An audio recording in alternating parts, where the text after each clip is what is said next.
Maintenant, je profite de l'occasion pour parler de quelques rapports ou quelques transactions qu'il y a ou que les gens font avec les banques. Tout d'abord, sachez qu'on a deux types de banques. Nous avons des banques dites islamiques et nous avons des banques dites non islamiques, c'est-à-dire des banques classiques. Le plus souvent, les rapports que les gens ont avec les banques, en dehors de ceux qui travaillent dans celle-ci, c'est quoi? Soit la personne va ouvrir un compte en banque, soit elle va avoir des cartes de crédit ou à débit avec lesquelles elle va soit retirer de l'argent ou acheter des marchandises. Bien évidemment, il y a d'autres transactions, comme le fait de faire des prêts, ou des demandes d'achat d'actions dans des sociétés.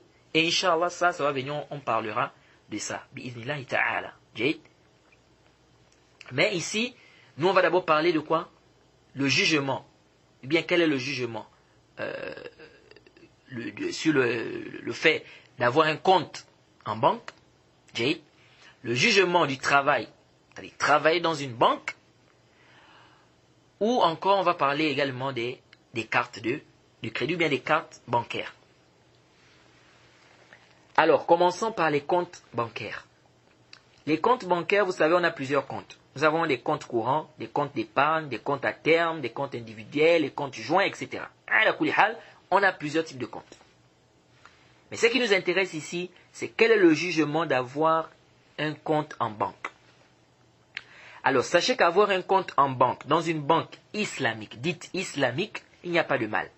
De ce que je sais. Je ne connais pas un savant de la sunna qui a dit qu'il est interdit d'avoir un compte dans une banque dite islamique. Ou dans une banque islamique. Mais à condition qu'on ne te déverse pas des intérêts. Et je profite à rappeler que oui, c'est vrai que beaucoup de banques islamiques font des transactions interdites, bien sûr dans le haram. Mais ceci n'est pas une raison pour rejeter complètement ces banques-là. Et dire que de toute façon elles sont pareilles que les banques classiques, les banques des koufars, ou d'autres sont allés même loin, ils disent même que ces banques-là sont pires que les banques des koufars. Qu'Allah nous en préserve. De telles paroles. Donc ici, nous disons, Yajouz, il est permis de déposer ou bien d'avoir un compte dans une banque dite islamique. Et donner un jugement comme ça général sur toutes ces banques islamiques en disant qu'elles sont pires que les banques classiques ou bien qu'elles sont pareilles que les banques classiques. Bref, je ne connais pas des savants contemporains qui ont dit qu'il est interdit d'avoir un compte dans une banque dite islamique. Je parle bien des savants de la sunna. Hasba ilmi. Ensuite, nous avons le fait d'ouvrir ou de déposer son argent dans des banques qui font dans le riba, dans l'usure, dans l'intérêt usuraire. Donc les banques classiques. Qui sont dans les transactions usuraires. Quel est son jugement? Ceci se divise en catégories. Premièrement, des dépôts avec intérêt. Et tu déposes ton argent, tu ouvres un compte où on va te déverser des intérêts. Tu vas récupérer ton argent mais avec des intérêts. Ça, c'est interdit par consensus des savants. Par consensus. Et parce qu'il faut déjà rappeler, tu as dit un point qui est important ici. Que quand on dit dépôt, c'est entre parenthèses. Sinon, en réalité, ce que tu fais à la banque, c'est quoi? C'est un prêt. Tu es un créancier, en fait. La banque, elle est débitrice. C'est-à-dire, toi, ici, en réalité, tu prêtes la banque. Et tu prêtes à la banque. Tu prêtes ici à la banque. Parce que les gens pensent que quand ils vont déposer de l'argent en banque, la banque va prendre ça et mettre ça dans un coffre fort et ça coûte. Là, la banque utilise ça pour faire ces transactions. N'est-ce pas? Pour prêter des gens, etc. Pour rembourser avec des intérêts. Donc ici, là, tu es quoi? Tu es un créancier ici. La banque est débitrice. Donc tu prêtes en fait la banque. Donc, le fait de déposer ou d'ouvrir ce compte-là, tu mets ton argent là-bas. Et après, tu vas récupérer avec intérêt. Ça, c'est muharram, c'est interdit par consensus des savants. Et le contraire de ça, c'est batil. C'est-à-dire que c'est légiféré, c'est licite. Ça, c'est complètement batil. Et Inch'Allah, quand on va parler de riba, on va revenir sur cette question. de riba sur les billets. Parce qu'il y a des gens qui se sont embrouillés ici et qui ne font qu'égarer les autres en disant quoi qu'il n'y a pas de riba dans les billets là. Les billets de banque. Il n'y a pas de riba là-bas. Et donc ils ont dit que c'est légiféré. Pourquoi? Parce qu'ils se sont embrouillés et ils ont même attribué des paroles aux anciens savants, c'est-à-dire des paroles faussement attribuées. Pourquoi? Parce qu'ils n'ont pas fait la différence entre ce que les savants appellent riba fil bouyour et le riba fil douyoun. Entre l'usure, l'intérêt dans les ventes et l'intérêt dans les prêts. Et Inch'Allah, quand on va parler du riba, de l'intérêt de l'usure, quand on va réfuter les ambiguïtés de ceux qui veulent rendre licite, qui veulent égarer les musulmans en disant qu'il est permis de prendre des prêts à la banque, etc. Soit disant qu'il n'y a pas de riba dans les billets de banque. Parce qu'ils se sont embrouillés ici, ils n'ont pas fait la différence entre le riba fil bouyour et le riba fil douyoun. Et d'autres qui sont même allés loin. D'autres ont même dit non, ici il n'y a même pas riba parce que ça c'est le mudoroba. C'est même pas un prêt en fait, c'est mudoroba. Subhanallah. Les gens ne craignent pas Allah ou quoi? C'est grave ça. Non, c'est pas du riba, hein, c'est mudoroba. Et Inch'Allah, on va venir sur ça, on va détailler ça, on va réfuter. Ça, c'est une parole qui est complètement batil, min abdol batil. Et quelqu'un qui a un minimum de crainte ne peut pas se lancer dans de telles transactions. En disant non, c'est mon daraba. Sauf si il est jahil vraiment. Ou c'est la passion. Donc, déposer ou bien ouvrir un compte où tu vas déposer de l'argent et on va te déverser des intérêts, ça c'est muharram, c'est interdit par consensus des savants. Deuxième cas, tu déposes ton argent dans une banque qui fait dans le riba, c'est-à-dire qui est dans l'usure, dans l'intérêt. C'est une banque classique, mais sans intérêt. Et tu ne trouves pas un autre moyen.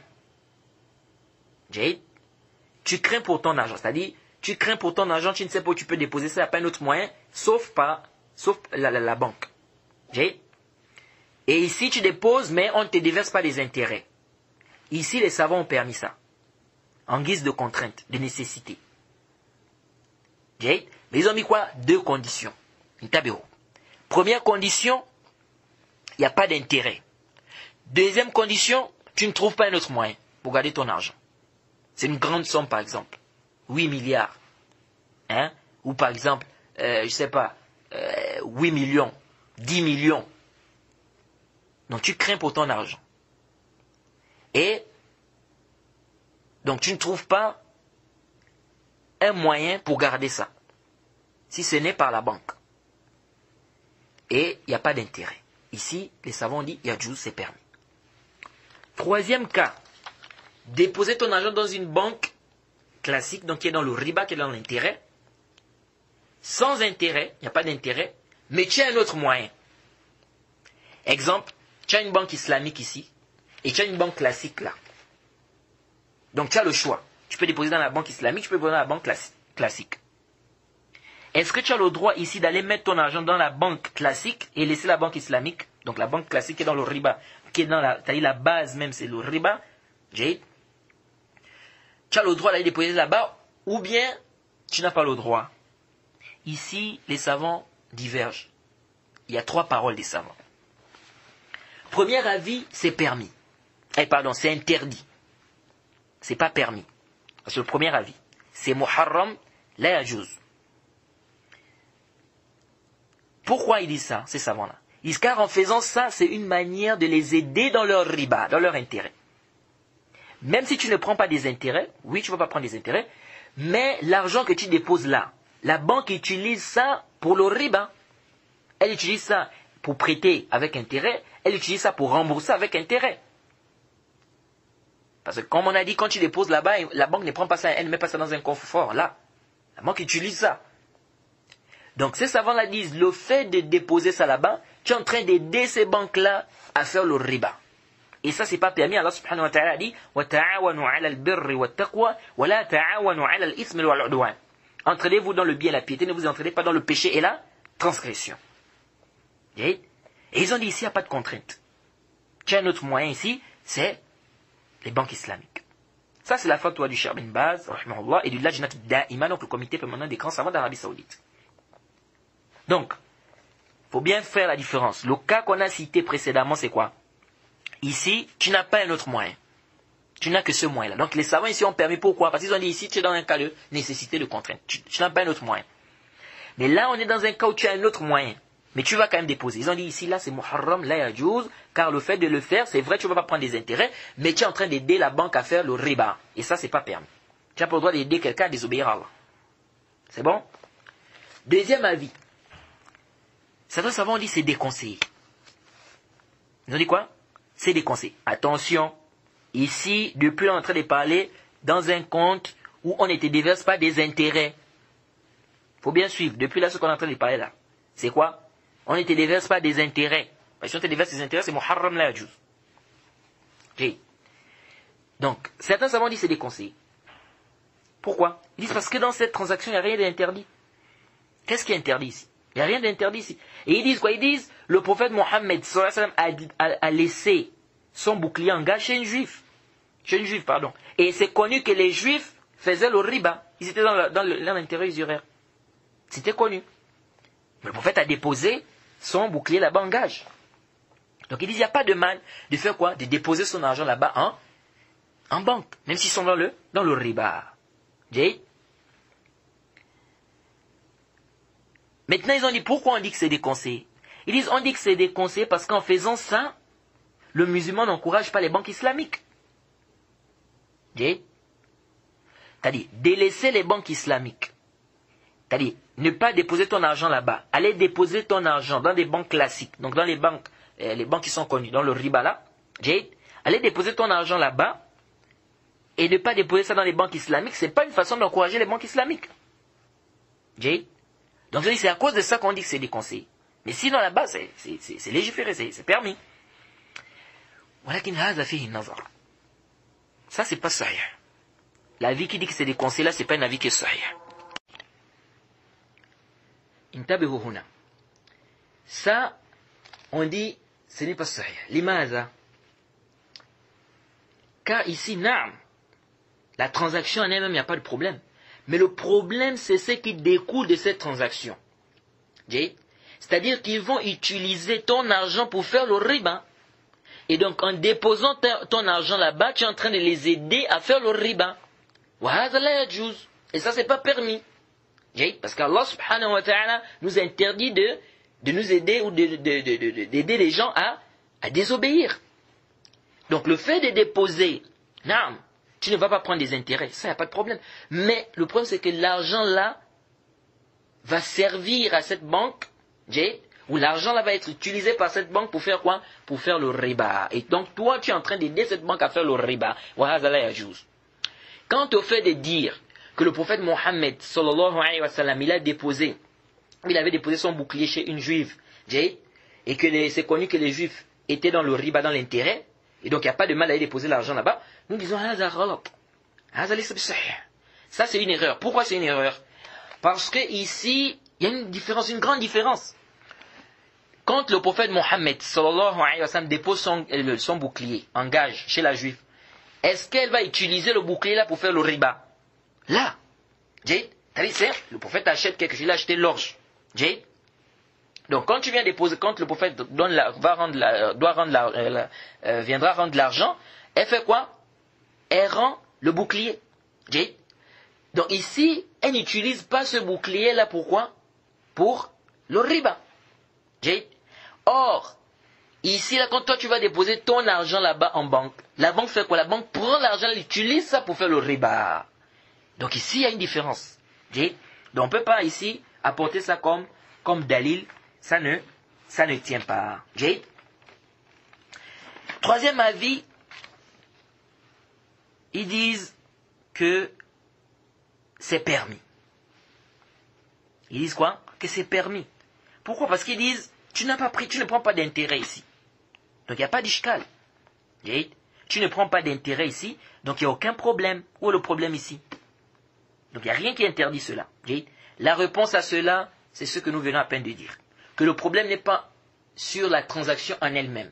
Le problème, c'est ce qui découle de cette transaction. C'est-à-dire ici, quand toi tu vas aller déposer, ici, là, tu es en train d'aider la banque à faire le riba. Parce que la banque va prendre ça, et elle va faire quoi? Elle va faire du riba avec ça. Et donc l'avis qui est juste, c'est le premier avis. Que c'est muharram la yajuz. Et dans le premier, que ça ne te cause pas un problème pour dire, mais pourquoi au début là-bas on a dit que c'est permis. On a dit c'est permis parce que tu n'avais pas d'autre choix. Tu crains pour ton argent, tu n'as pas un autre endroit pour aller déposer. On a dit c'est permis. Mais là maintenant tu as le choix. Tu peux déposer dans les banques dites islamiques, tu peux déposer dans la banque classique. Ici on dit tu déposes où? On dit là, il y a juste d'aller déposer là-bas. Parce que ici, tu n'es pas dans une contrainte ni une nécessité. Et ici, le fait d'aller déposer, tu vas les aider à faire quoi? Le haram. Et ça, c'est pas permis. Va déposer dans la banque dite islamique ou bien dans la banque islamique. Une autre question se pose ici, c'est le fait de travailler dans une banque. Qu'en est-il? Travailler dans une banque islamique, ça, il n'y a pas de problème. Le problème ici, travailler dans les banques classiques. Les banques qui sont le riba. Par exemple, être secrétaire, informaticien, nettoyeur, chauffeur. Qu'en est-il? Ici, ça se divise en deux. Premièrement, travailler dans un domaine directement en rapport avec le riba, avec l'intérêt. Comme celui qui écrit les contrats de riba, les contrats d'intérêt sur ordinateur. Ou celui qui signe, fait les signatures. Ça, c'est muharram bittifaq l'ulama. Ça, c'est interdit par consensus des savants. C'est-à-dire tu travailles dans un domaine qui est en rapport directement avec le riba. Comme on a dit ici. Exemple ici, c'est toi qui signes, c'est toi qui fais les signatures. Ou c'est toi qui fais les contrats de riba. Ça c'est clair, c'est muharram la yajuz, et ça fait partie des grands péchés, et celui qui fait ça mérite la malédiction. C'est venu dans le Sahih Muslim, hadith de Jabir ibn Abdillah, radiyallahu anhu, il dit que لعن رسول الله صلى الله عليه وسلم آكل الربا وموكله وكاتبه والشاهدين قال هم سواء جابر بن عبد الله رضي الله عنه il nous dit que le prophète a maudit celui qui mange le riba, donc celui qui prend l'argent du riba, celui qui donne, et donc celui qui donne un plus là. Parce qu'il y en a qui parfois ils disent, non, c'est pas moi qui prends, je donne. Oui, mais tu es dans le tahrim, tu es dans l'interdiction. Tu es même dans la malédiction. Donc il dit, le prophète a maudit celui qui mange le riba, celui qui fait quoi, qui donne, celui qui écrit, celui qui est témoin. Le prophète a dit quoi? Ils sont pareils. Hum sawa. Donc ça c'est grave, ça fait partie des grands péchés.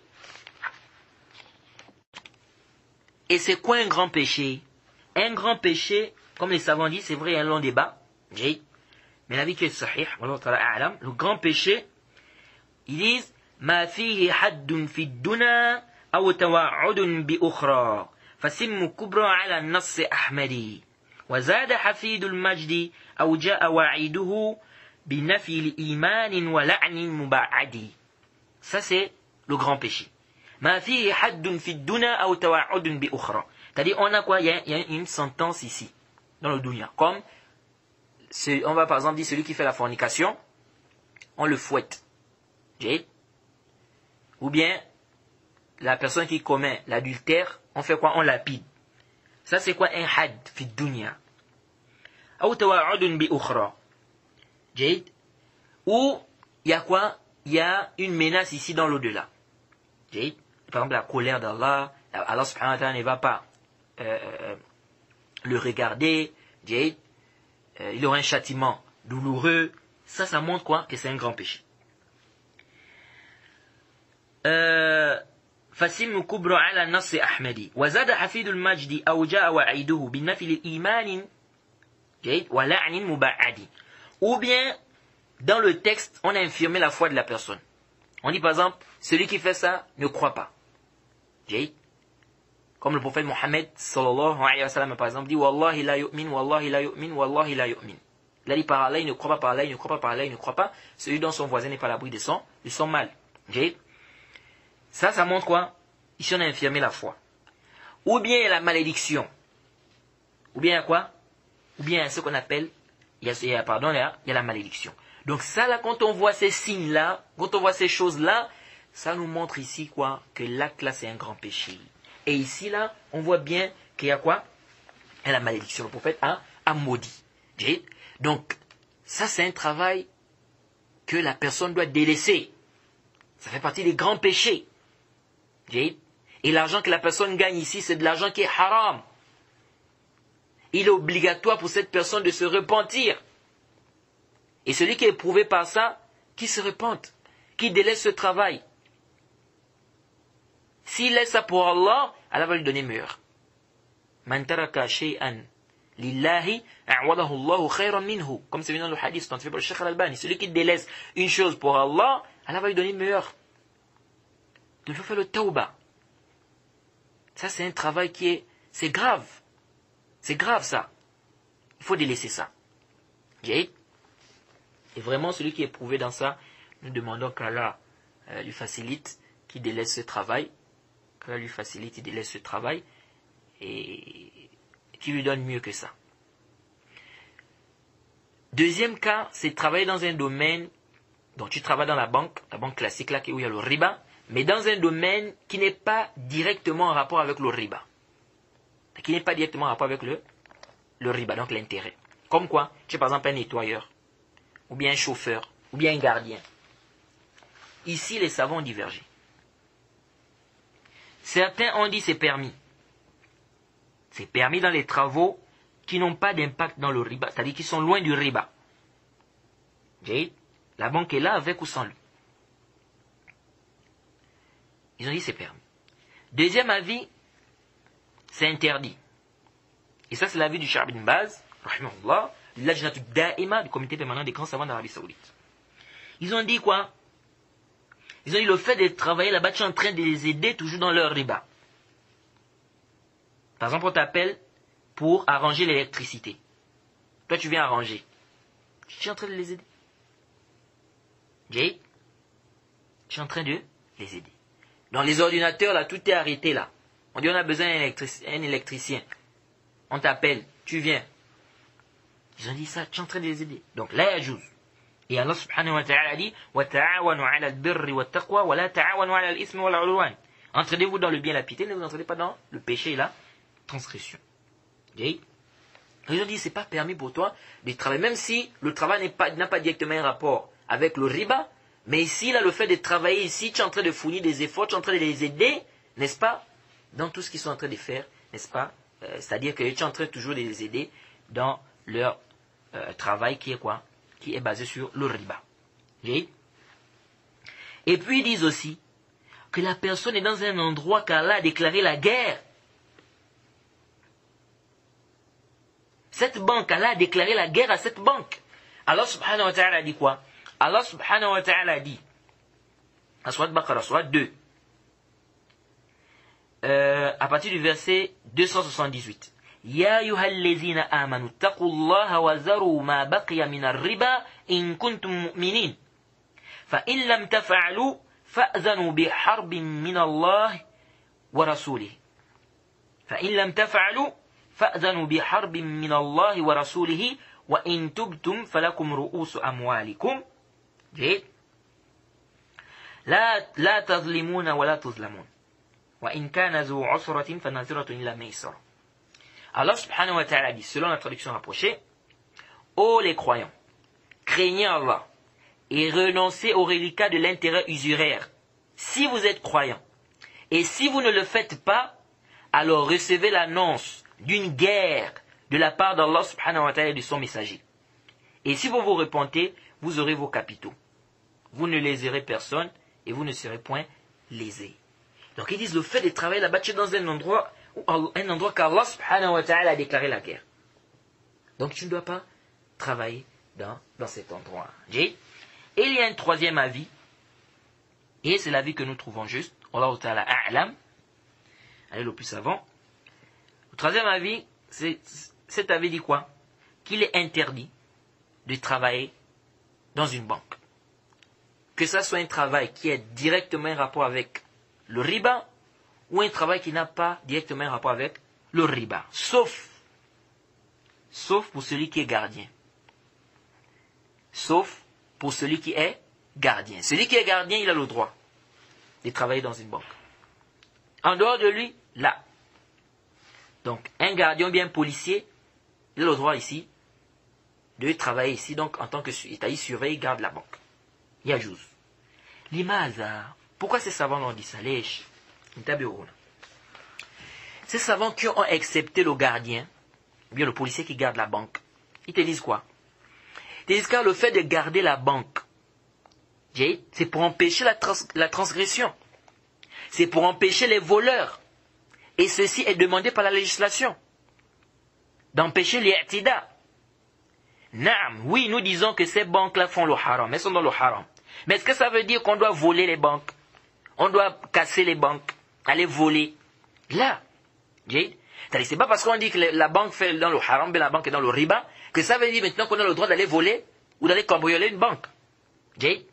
Donc ces savants-là disent que garder ici la banque, c'est quelque chose qui est demandé. Tu gardes la banque, pourquoi? Pour que les gens ne viennent pas voler, transgresser. Mais ça ne veut pas dire que la banque ici, ce qu'elle fait, c'est halal. Là. Mais c'est pas parce qu'on dit aussi que ce que la banque fait est haram, bien parce que la banque prend des intérêts ou bien donne c'est-à-dire rembourse avec intérêt, que cela veut dire qu'il est permis d'aller voler la banque, aller cambrioler une banque, de casser les fenêtres de la banque, etc. Là. Donc ici, lui, il garde ici la banque. Donc ce qu'il fait, c'est demander par la législation d'empêcher quoi? La transgression. D'empêcher quoi? Le vol. Donc ici, là, on dit, celui-là, il a le droit de travailler, n'est-ce pas, à la banque. Mais en dehors de lui, donc c'est la même chose le policier. Un policier qu'on a pris pour garder la banque. Il a le droit ici de travailler. Et ça, c'est le troisième avis dans cette question. Et ça, c'est l'avis que nous trouvons juste aller le plus savant. Donc, voilà un peu ce qu'on peut dire par rapport au fait de travailler dans une banque. Et quiconque fait scission d'avec le messager, après que le droit chemin lui est apparu, et suit un sentier autre que celui des croyants, alors nous le laisserons comme il s'est détourné, et le brûlerons dans l'enfer.